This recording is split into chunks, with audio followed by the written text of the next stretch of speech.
Ang pelikula ay nagsisimula sa Philadelphia, kung saan si Jerry Lane, isang dating UN investigator, kasama ang kanyang asawa na si Karen at 2 anak, ay nasa kalagitnaan ng traffic. Akala nila normal na araw lang ito, pero nagkamali sila. Bigla na lang nagkaroon ng matinding kaguluhan. May mga taong bigla na lang inaatake ang iba at mabilis na nagiging zombie. Ang bilis ng virus, mga ka-recap, 12 seconds lang at infected ka na.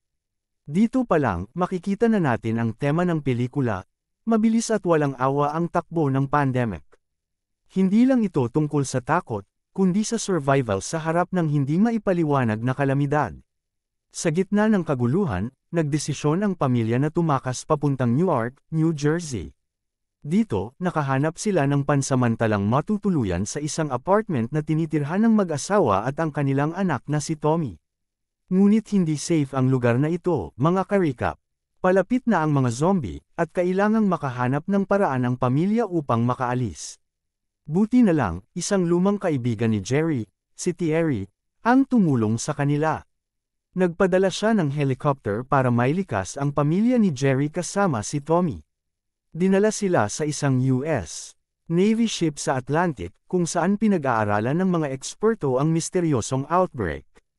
Doon, nalaman natin na ang virus na ito ay hindi ordinaryo, it's spreading globally, at kailangan nilang malaman ang pinagmulan para makahanap ng lunas. Makikita dito kung paano nahahati ang priorities ng mga survivors, ang iba ay para sa immediate safety, habang ang iba, tulad ni Jerry, ay kailangang harapin ang panganib para sa mas malaking layunin, ang kaligtasan ng mundo. Si Jerry, kahit ayaw niya noong una, ay napilitang tumulong sa investigasyon. Kasama niya si Dr. Fastbuck, isang virologist na naniniwalang ang susi sa paggawa ng vaccine ay ang pagtuklas sa pinagmulan ng virus. Dumating sila sa Camp Humphreys, isang military base sa South Korea, pero hindi naging madali ang misyon. Pagbaba pa lang nila, inatake na agad sila ng mga zombie. Sa kasamaang palad, habang nagtatangkang bumalik sa eroplano, nadisgrasya si Dr. Fastbuck, nadulas siya at na-discharge ang kanyang baril, na ikinamatay niya.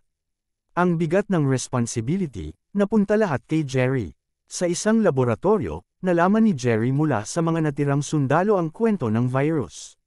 Isang doktor mula sa laboratorio ang unang na-infect matapos maggamot ng isang magsasaka na may kakaibang sintomas. Ang magsasaka ang tinuturing na patient zero. Sinubukang pigilan ng mga sundalo ang pagkalat ng virus, pero sobrang bilis ng transmission. Habang nandoon, nakausap din ni Jerry ang isang dating CIA operative na nagsabi sa kanya na pumunta sa Jerusalem.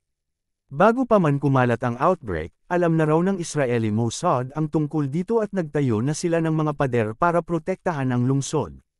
Pagdating ni Jerry sa Jerusalem, nakita niya ang isang thriving safe zone. Ang Mossad, under the leadership of Jürgen Warmbrand, ay naka-quarantine na ng lugar bago pa lumala ang sitwasyon.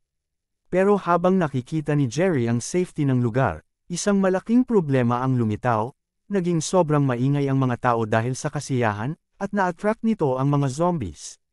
Sa kalagitnaan ng kaguluhan, napansin ni Jerry na may mga taong iniiwasan ng zombies, tulad ng isang batang emaciated. Ang tanong, bakit? Parang may kakaibang pattern na sinusunod ang mga infected. Kasama ni Jerry ang sundalong si Segan, na nagpakita ng tapang sa gitna ng laban. Pero nagkaroon ng isang critical moment, nakagat si Segan. Agad na inamputate ni Jerry ang kanyang kamay para maiwasan ang pagkalat ng infection. Sa tulong ng isang commercial airliner, nakatakas sila mula sa overrun na Jerusalem, pero sa ere, isang stowaway zombie ang nagdulot ng malaking problema. Nagpasya si Jerry na gamitin ang isang granada para iligtas ang eroplano. Nakaligtas sila, pero nag-crash landing sila malapit sa Cardiff, Wales, sa World Health Organization facility. Nabuo ni Jerry ang isang groundbreaking na teorya, iniiwasan ng mga zombies ang mga taong may malubhang sakit o injury. Sa tingin niya, ang virus ay naghahanap ng healthy hosts para magparami, kaya ang plano niya, gumamit ng pathogen para magkunwaring hindi na siya viable. Sa mga zombies, ang problema, ang pathogens na kailangan niya ay nasa isang vault na puno ng zombies, kailangan nilang gumawa ng paraan para makuha ito. Dito nagsisimula ang matinding tension na ayaw naming spoil para sa inyo. At dyan nagtatapos ang ating recap ng World War Z. Ang pelikulang ito ay puno ng heart-stopping action, matalinong twists, at emotional moments na magpapaalala sa atin ng halaga ng pamilya at tapang, at kung nagustuhan nyo ang recap na ito, mag-like, mag-subscribe, at i-share ang video na ito. Salamat sa panunood, at magkita-kita tayo sa susunod na recap.